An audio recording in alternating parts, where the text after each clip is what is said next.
Today on the Matt Walsh Show, governments at every level are seizing essentially unlimited power for themselves during this crisis. Should we be cooperating with this? That's the question we'll tackle.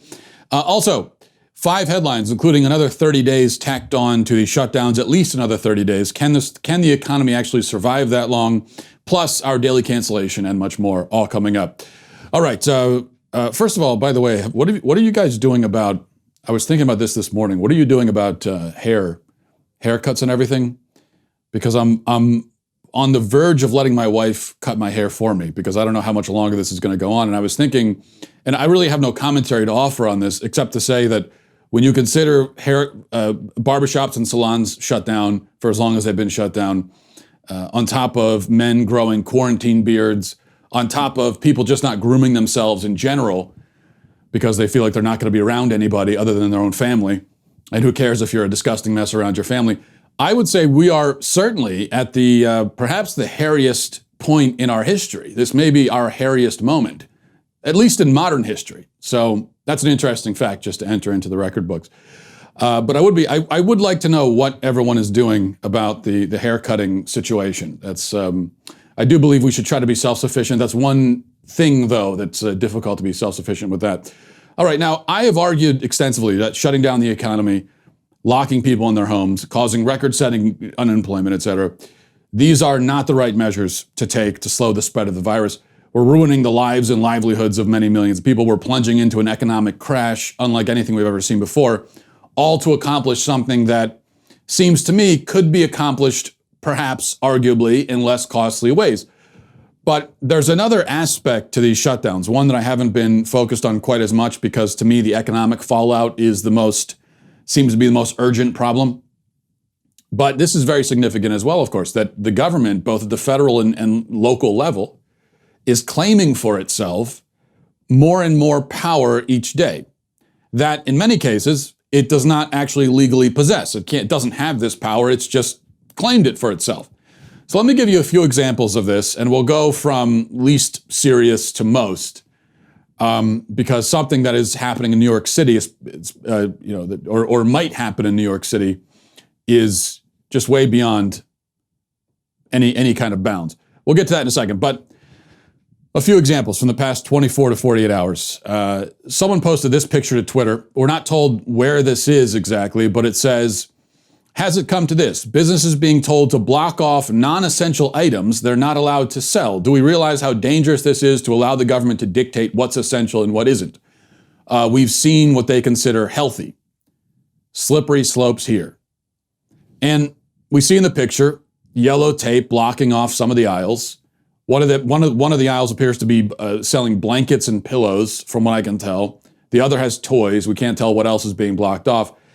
Now, like I said, we don't know where this is, but I do know one place where this is happening. I'm not sure if this picture is from there or not. But according to Fox 59, officials in Howard County, Indiana, have ordered essential stores that are deemed essential because they sell essential items, to stop selling items that are not essential. So they can be open, they can sell the essential items, they can't sell the not essential items.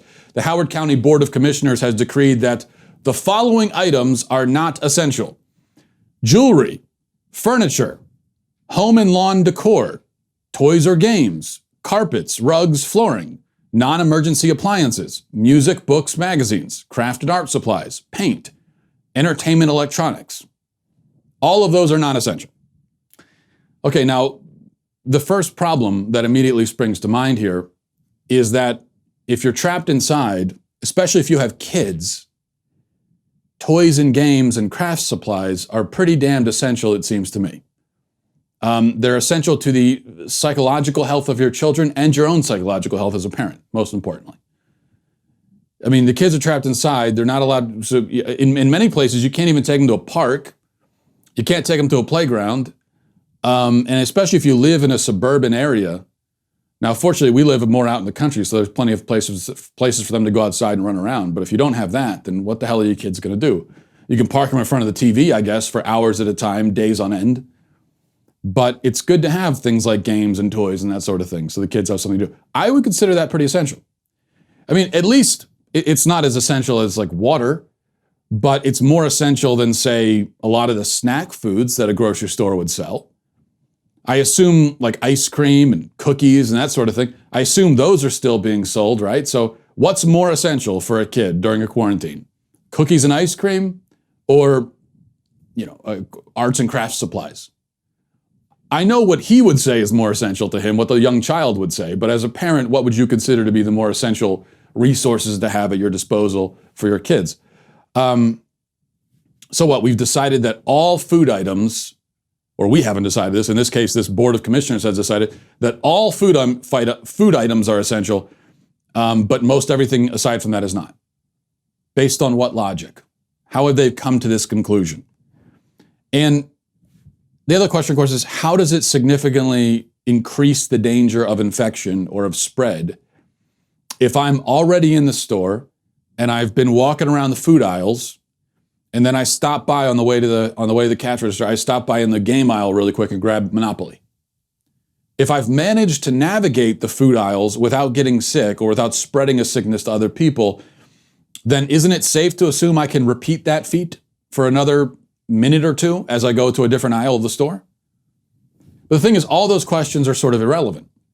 The real question is this: how does the Board of Commissioners in a county have the authority to decide which individual items are essential and which are not, and then to prohibit the items that they have deemed inessential? Yes, local governments have the authority to issue quarantines under certain circumstances. But how do they have the authority to impose these kinds of very specific, subjective, arbitrary preferences on the public? So according to them, they're going to say, no, the snack food is more essential than the board game. Okay, you say that. Is there any science behind that? Is there any kind of, you've just decided that. You as a person in government, in very local government, have decided that. Why should that matter? Why should you be able to decide these kinds of things just because there's a virus? Could they actually start whittling down the food aisle too? Could they say, okay, no, even, you can't just go in there and buy food, that's too much freedom. So here are the approved food items that you're allowed to buy. And we're going to post police officers outside the grocery store. And when you come out, we're going to check your bags, make sure you only have approved food items. If you have an unapproved item, it's going to be confiscated. Could they do that? It seems like, yes, they can. Now, legally, I would say they can't, but that is a power that we apparently are willing to give them, lawfully or not. And then it raises other questions too, like if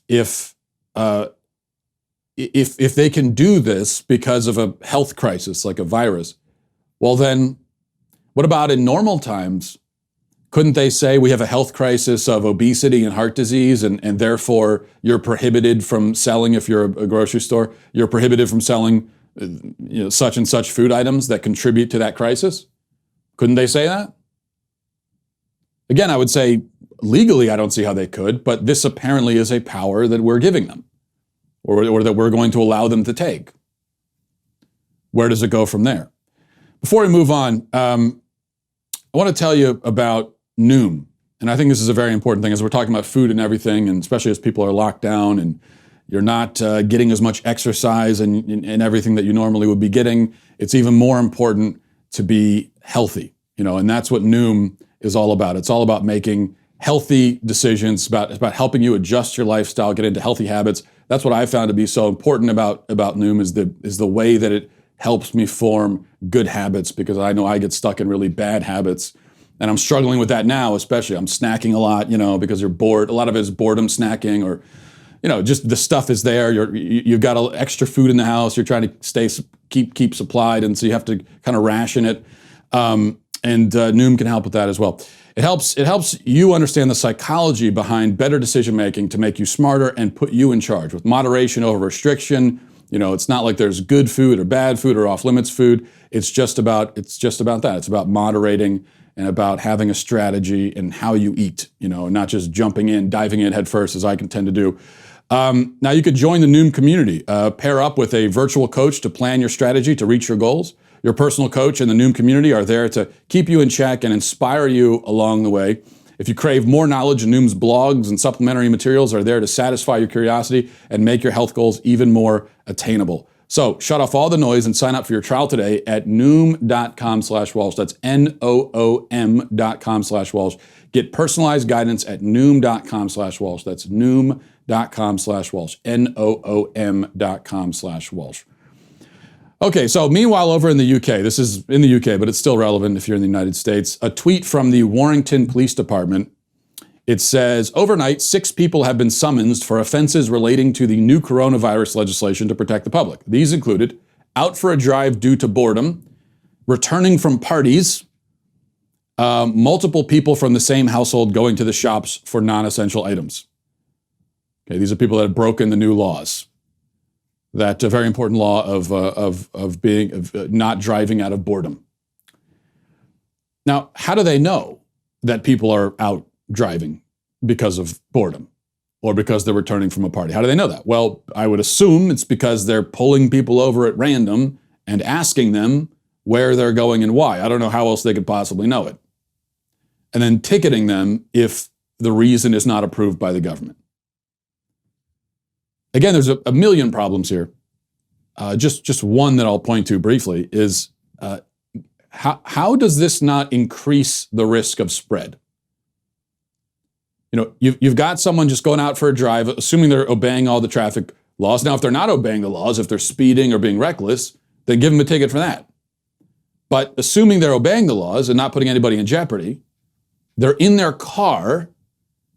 How are they going to spread the virus? Is it going to be like a drive-by spread? Are you afraid they're going to roll the window down and start coughing on random pedestrians as they drive by? Now, even if they did that, the chances that they would actually spread it that way seem to be slim to none. But again, if they do that somehow, if this is a crazed biological terrorist trying to spread the disease, then, arrest them for that.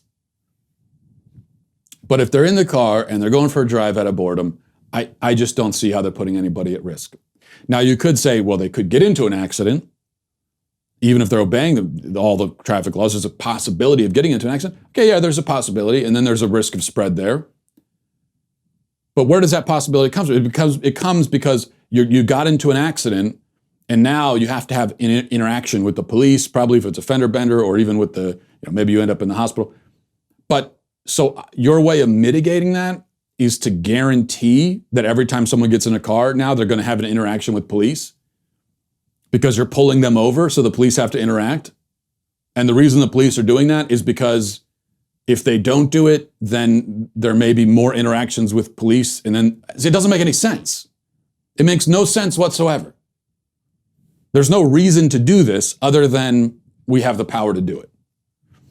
Now, back to the U.S., and I think the worst example of government overreach that we've seen here yet. This is, I'll let him speak for himself. This is Mayor Bill de Blasio in New York. Listen. Everyone has been instructed that if they see worship services going on, they will go to the officials of that congregation. They'll inform them they need to stop the services and disperse.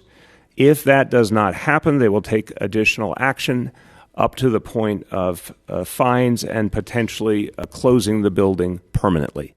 Okay, so there you go. There's Bill de Blasio. I'll have plenty to say about that, but before we do, a word from our very good friends over at Rock Auto. RockAuto.com, especially these days when maybe you can't get out of the house, you don't want to leave the house as much. This is even more reason if you have car trouble, because you still need to have your car functional. If you have car trouble, then rockauto.com even more now is the way to go. With the ever-increasing numbers of makes and models, it's now impossible to stock all the parts you need in a traditional chain storefront. So even if you feel like going into a traditional store, and if it's open for you to go into, well, it's probably not going to have what you need anyway. So why endure often pointless or seemingly intimidating questioning from the people at the desk where you're embarrassed if you can't answer it right away? And then you have to wait while they look it up online, and then they tell you, oh, we got to order that. It'll be in X number of days or weeks, right? Why go through that when you have access to all of those parts that you need in the phone that's in your pocket? Just pick it up, go to rockauto.com.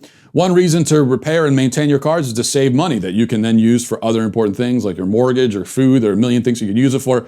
Why would you choose to spend 30%, 50%, 100% more for the exact same auto parts that you would get down at the store. So why would you choose the extra hassle and the extra money?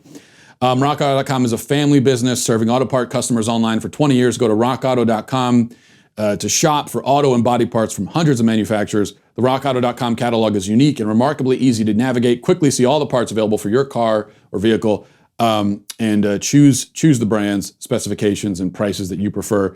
It's an amazing selection, reliably low prices, everything you could possibly need. Go to rockauto.com right now. See all the parts available for your car or truck. Write Walsh in there. How did you hear about us box? So that they know that we sent you.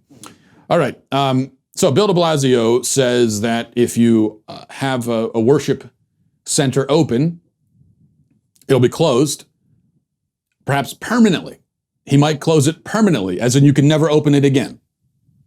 Bill de Blasio thinks he has the authority to close churches and synagogues permanently if they don't comply with his demands. By the way, notice how he singles out churches and synagogues. You didn't hear it in that clip. You can kind of tell based on the context that that's what he's talking about. But you didn't hear in that clip, but he also said, quote, if you go to your synagogue, if you go to your church and attempt to hold services after being told so often not to, our enforcement agents will have no choice but to shut down those services. I don't say that with any joy. It's the last thing I'd like to do because I understand how important people's faiths are. That's the old, this hurts me more than it hurts you thing, right? That you hear from abusive spouses or parents. Church or synagogue, he says. Church or synagogue. What's missing here? What type of worship building did he not mention specifically? Isn't there another one that you might find in New York? Oh, yeah, mosques. So what, are mosques allowed to continue operating? Now, de Blasio, whether we're including mosques or not, at least with churches and synagogues, he says we can close them permanently. Does he have the constitutional authority to do that? Can he completely override the First Amendment in the name of keeping us safe? Can he just toss it out like it doesn't exist? No, he can't. And if he were to try to do this, if he were to actually try to close down places of worship permanently because they're not complying with his demands, well, all I'll say about that is that the founding fathers would recommend armed revolt in a case such as that. And I would not be one to argue with those recommendations. That's all I'll say. Now, we have to ask ourselves, what do we think this is about? The government officials who are threatening to close down churches forever, trying to decide what items a store can sell, having drivers pulled over and questioned, telling their citizens they can't go for long walks outside, giving them a time limit on the amount of time they're allowed to spend outside, as the mayor of Chicago has done, and other places as well that's happening. Do we think this is all about their undying passion to protect the public? Is this about them being public servants that are really into safety and just have a great compassion and a passion for protecting people? Or is this a power trip by out-of-control narcissists? Just look at the facial expression of Bill de Blasio as he's talking about this. You can even see this kind of smirk on his face because he loves this. He loves being able to say this. Especially someone like de Blasio, that he's able to get up there and threaten to shut down churches. He loves every minute of that. He's enjoying that. What we find, yet again, as we have been warned, as the cliche goes about power and how it corrupts, when you hand people basically unlimited power, as we've done during this pandemic, it will be abused. It will be used for purposes that have nothing to do with public safety or anything like that. And the other problem is we're not going to be able to get everything back that we gave up. That's another thing that we have learned. The government never temporarily seizes power. That never happens. It will always retain at least a piece of the power that it took for a, quote, temporary measure. And usually the most important piece. And before long, people just get used to it and don't really ask questions anymore. Or after a while, if you do question it, you're seen as sort of a radical, you just think about 9/11, all the different ways that happened. Just one example would be the government decided it had the authority to set up these government agents in every airport And if you want to get on an airplane, now you have to submit to whatever amount of searching they decide they want to do. Up to and including groping you in your genital region if they decide that's what they're going to do. Now, when the government first started doing this, people protested and reacted the way you would expect people to react.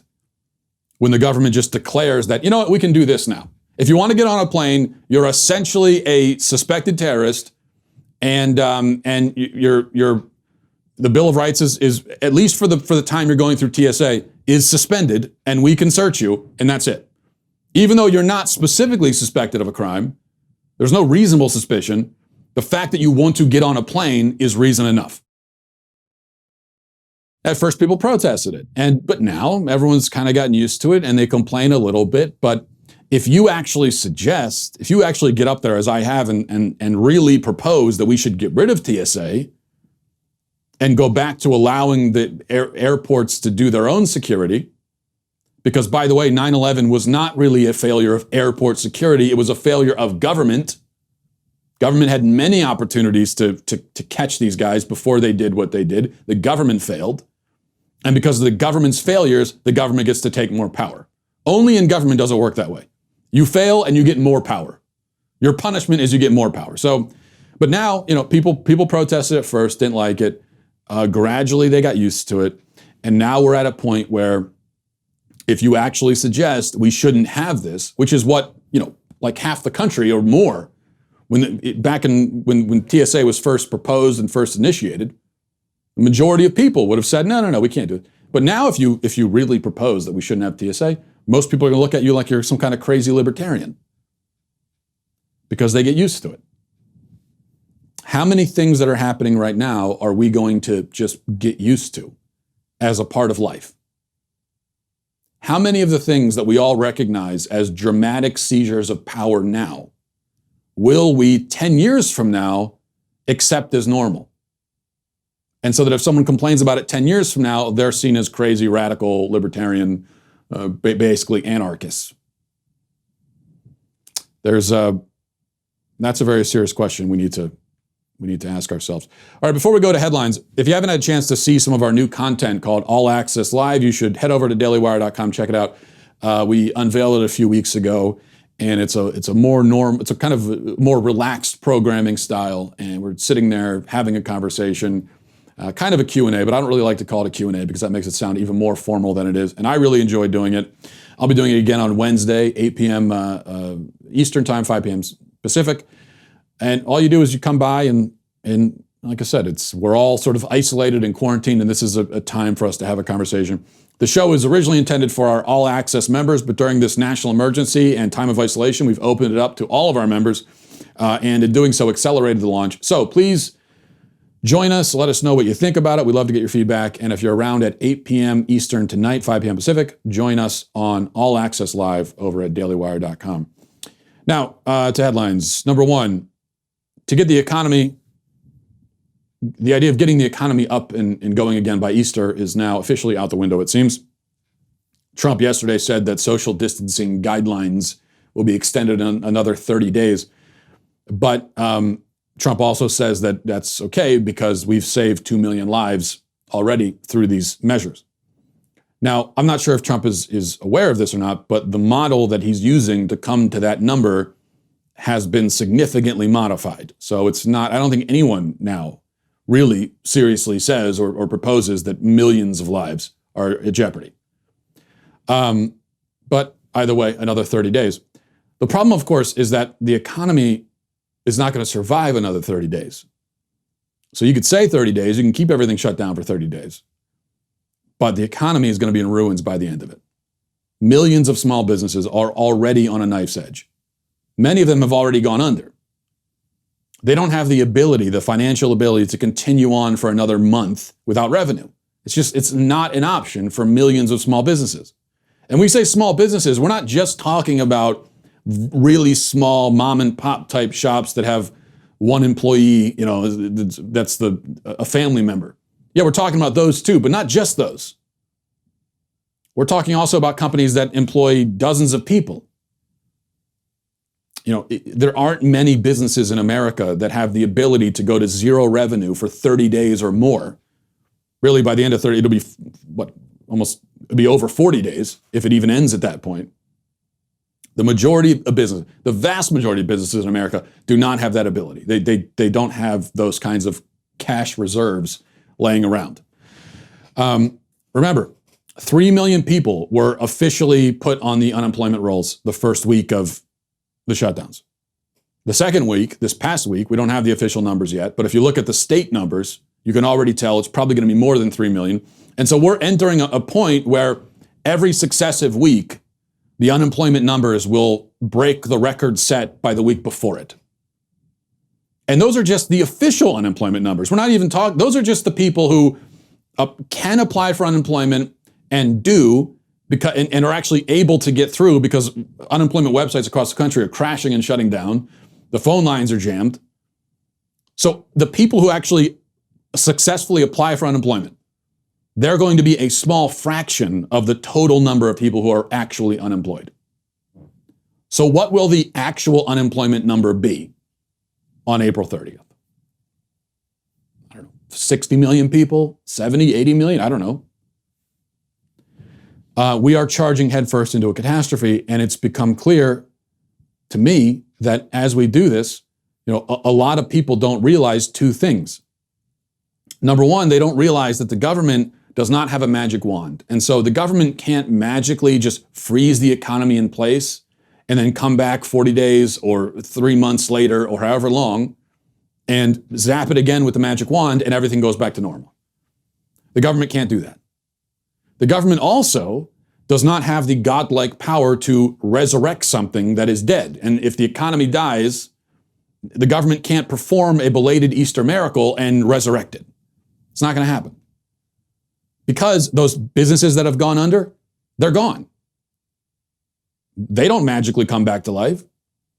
The people that have lost jobs, at the end of the shutdown, they don't magically have a job now. Many of them. Yeah, many of them will be able to find other jobs, not all of them though. And also we have to think about what other jobs, we have all these small businesses shutting down. And a lot of people are going to be out of a job for a long time because they're not going to be able to find another one. But what are the companies that are still hiring? Walmart, Amazon, those kinds of companies. And so what we're seeing is these big corporate chains that are, and this has been happening for a while, of course, for a long time, for decades, slowly. But now in the course of a few weeks, we've seen a dramatic shift, and it's almost like the transformation is complete, where these big chains are cannibalizing permanently a lot of these small businesses. And so when you see these numbers of how many people Amazon is hiring and Walmart, and people celebrate, there are still people being hired, it's good that folks are getting a job. But what it represents is a new reality for us, where you've got a handful of these big corporate chains and they control everything. And you might say it's already been that way. Well, no, not really, because there were still tens of millions of small businesses in America. Soon that's not going to be the case anymore. And the second thing to keep in mind here is that just, a depression is a very bleak affair. It's not, I think a lot of us, we're sort of whistling past the graveyard, and we don't realize what this is going to mean for us. I also think there are many people who assume that they're somehow going to be insulated from the reality of an economic crash. And that's probably not the case. I think there are probably a few people, very rich people, who not only will be insulated from an economic crash, but will profit off of it. That's always going to happen. You're probably not going to be one of those people, and neither will I. Okay, going on to the second headline. Here's perhaps a preview of one of the widespread ramifications of a economic depression. In Knox County, Tennessee, in the span of just 48 hours, according to the mayor, there was 9 suicides. In Portland, the police say that suicide-related calls skyrocketed by almost 25% in just the first week of quarantine. And these are only 2 local anecdotes. I think, sadly, we're going to see a lot more of this. Now, we already know, as studies have shown, that suicide rates go up during economic downturns. And that's to be expected. But what happens when you have not just a downturn, but a full-scale crash? And what happens when that crash occurs while people are isolated? How much more is that going to amplify the tragic results? Number 3, lighten things up a little bit here. Headline from the Daily Beast. Joe Biden launches podcast. Here's the deal to provide a voice of clarity during uncertain times. Just what we need. I know this is what I've been waiting for to get me through this, is a Joe Biden podcast. Now, the only caveat here, of course, this is a Joe Biden podcast, so it's only going to be available on record. You can play it on your record player. Though the Biden camp says, because they're on the cutting edge here, they say that they're planning within 5 to 6 weeks to roll out a cassette version of it. So that way you could sit around with the record player with your family, listen to podcasts, or you could pop it in the Walkman, rollerblade around town, listening to it before you get stopped and ticketed by police. Number 4, I'm probably going to want to expand on this and talk more about it in depth maybe tomorrow. But for now, here's the headline from the Washington Post. It says, Perspective, homeschooling during the coronavirus will set back a generation of children. Now, it will not surprise you to learn that I, shall we say, do not agree with this perspective, to put it very, very mildly. In fact, I would say that freeing our kids from the grasp of the government school system is maybe the only positive thing to come of all this. But just imagine the mentality of someone who is worried that kids will be set back because they're around their own families too much. They're going to be set back because their parents are educating them. In other words, they're going to be set back as children because their parents are doing what parents are supposed to do, which is teach and educate their children. Number 5, reading from Yahoo Finance, it says, it doesn't matter that the United States surpassed China this week in reported COVID-19 cases because those numbers don't tell us how many people actually became infected in either country, nor do they tell us how fast the disease is spreading, since only a tiny portion of the population in the United States has been tested. The numbers are almost meaningless, says Stephen Goodman, a professor of epidemiology at Stanford University. There's a huge reservoir of people who have mild cases and would not likely seek testing, he says. The rate of increase in positive results reflects a mixed up combination of increased testing rates and spread of the virus. I just wanted to read that because it's an important point we have to keep going back to. And the media would like to ignore on the rare occasion that it actually reports something like that, as Yahoo did, to their credit. But we need to remember that yes, the disease is spreading. That's certainly the case. But we don't know how many people had it and got over it. We don't know how many people have it just with mild cases and they're staying shut up in their house as they're being told to do and not getting tested, so on and so forth. All right, let's move on to our daily cancellation. We'll be canceling Gwyneth Paltrow. Now, this is from a few days ago, but it just crossed my radar. Actually, my wife told me about it. My wife told me about this Gwyneth Paltrow thing, and then I told my wife because she had never heard about the infamous Paltrow candles. Somehow my wife hadn't heard about that, so we swapped Gwyneth Paltrow stories, which is reason perhaps to cancel us, I suppose. Anyway, Gwyneth Paltrow is reading now from, I think this is from page 6. Gwyneth Paltrow is offering her Instagram followers some advice while they self-quarantine. Paltrow, 47, shared a photo of herself wearing gloves and a mask after a trip to the farmer's market, assuring fans that her and hubby, Glee co-creator Brad Falchuk, only removed their masks and gloves once they neared their home and with no other pedestrians around. Earlier this month, the Oscar-winning actress was criticized for a controversial selfie posted to her Goop Instagram account featuring the star donning a pricey outfit. Many viewed the post as being tone-deaf. Blah, blah, blah. Okay, here's the part that gets her canceled. I don't care about that. The Goop founder recommends that everyone transform enforced isolation into an opportunity to, quote, write a book, learn an instrument or language, or learn to code online, or draw or paint. Okay. She's canceled for that because it's advice that ignores the existence of children. And now if you're quarantined by yourself, or just with a spouse, or even with older kids, I could see maybe, try to do watercolor and learn French or whatever. Fine. Not a bad idea. But I happen to be locked down with 4 kids under the age of 7. And so the only language skills I'm learning are just new and inventive ways of saying things like, be quiet, go play outside, stop hitting your brother. That's a big one. I guess I could learn how to say that stuff in French, Maybe that's the problem. Maybe my kids speak French, and that's why they don't listen. Maybe that's the issue all along. I could try it. It's been good too. Don't get me wrong. We've had a lot of family time, a lot of family time. And my wife's had the kids doing arts and crafts, and I've taught my son how to play baseball. That's been a good, real baseball, not t-ball. He'd been doing t-ball before, so I taught him how to, hit the ball like a real baseball player. And we've played board games, and my daughter has discovered a passion for doing the dishes, which is great, very nice. So she knows how to do the dishes now, and also enjoys doing it. She can also change the baby's diaper, so which means that I'm basically tapped out on those fronts, because anytime it's my turn to do it, I just say to my daughter, hey, and she loves it. She loves doing it. So there's been a lot of positive stuff happening, but you can only stay locked in a house with 4 kids for so long before chaos ensues. And that's the point. And in fact, we've had the added complication of the fact that we have a toy room in our house in the basement, strategically placed so that we could just tell the kids, go play down in the basement. And a place for them to destroy if they want to. Like the mayor of Baltimore said during the riots a few years ago. Give the rioters space to destroy. Well, I have a similar strategy with my kids. We put them in the basement, go destroy that if you want. The problem is they took us a little bit too literally on destroying it, and one of my kids left the faucet on in the upstairs bathroom. This happened on Friday. Left the faucet on. It stayed on for 2 hours. The drain was clogged because one of them clogged it too before that. It was kind of a team effort.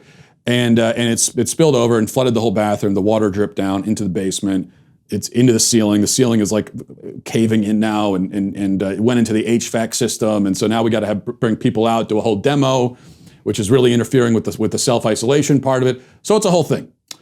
None of my kids will admit that they were responsible for this. Although my son tried to recruit his younger brother into taking the fall for it, because his younger brother's 3 years old, and my son tried to convince my younger brother to admit that he did it. And I only know that because I walked into the room while my older son was saying to his younger brother, so you did it, right, buddy? You did it? You said you did it? You left the faucet on? Didn't you do it? Are you going to tell daddy that you did it? Now, I know you might think, well, I heard my older son saying that to my younger son, which means that my older son is the one responsible, and maybe he is, but I wouldn't put it past his twin sister, the older brother's twin sister, to convince her brother to try to convince the younger brother to take the fall, because the sister would know that I would hear the brother trying to convince the other brother and then think that it's his fault. It's like that level of manipulation is something that my daughter's capable of at the age of 6. Anyway, all that is just to say this is why Gwyneth Paltrow is canceled. My bathroom flooded, and so Gwyneth Paltrow is canceled. That sums it up. That's the logic. Now we'll go to emails. Just one email, why I'm wrong. And in fact, this represents probably about 5 or 6 emails I got just like this from people on the other side of the pond. Remember, you can become a Daily Wire member and that way send emails to the Matt Walsh Show. This is from Stephanie, says, Dear Matt, thank you for your cancellation of the Derbyshire police for its totalitarian heavy-handedness towards walkers, richly deserved. To add the correct sinister touch and not distract us with the comical pronunciation Derbyshire, please note that the name of this county is pronounced Derbyshire, with the emphasis on the first syllable. Derbyshire. Many thanks for your good company, especially in these difficult times. Derbyshire. Is that Derbyshire? Derbyshire? Derbyshire. Well, here's the thing, Stephanie. Like I said, I got 5 or 6 emails correcting me on how I pronounce Derbyshire. Derbyshire. And you're all telling me different things about how to pronounce it. Unless I just don't understand your pronunciation guides, which is possible. But either way, this is America, okay? And in this country, there are no rules of pronunciation. We just pronounce stuff however we want. And everything is pronounced 50 different ways depending on where you live. And that's the way things work here in America. So don't you try to tell me how to pronounce the names of your towns. I'll pronounce it how I please. Derbyshire. Over there in Derbyshire. That's the pronunciation now. Okay, that's the way we do things in our culture. Also, don't try to impose your truth on me about how to pronounce things. Because that's the other thing we've learned in recent times. That, we all have our own rules of language, pronouns, everything. And so this is my rule. This is my truth. Don't try to impose on me, you bigot. But thank you for the email. And we'll leave it there. Thanks, everybody, for watching. Thanks for listening. Stay safe out there. God bless. Godspeed.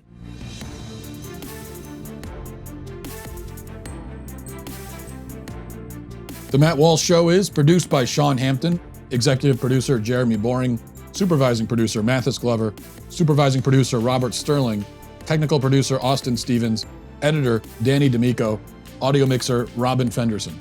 The Matt Walsh Show is a Daily Wire production, copyright Daily Wire 2020. 5 days after President Trump said he hopes the country will reopen again by Easter, the president changed course and announced an extension of federal lockdown guidelines through the end of April. We will examine the catch-22 of COVID-19.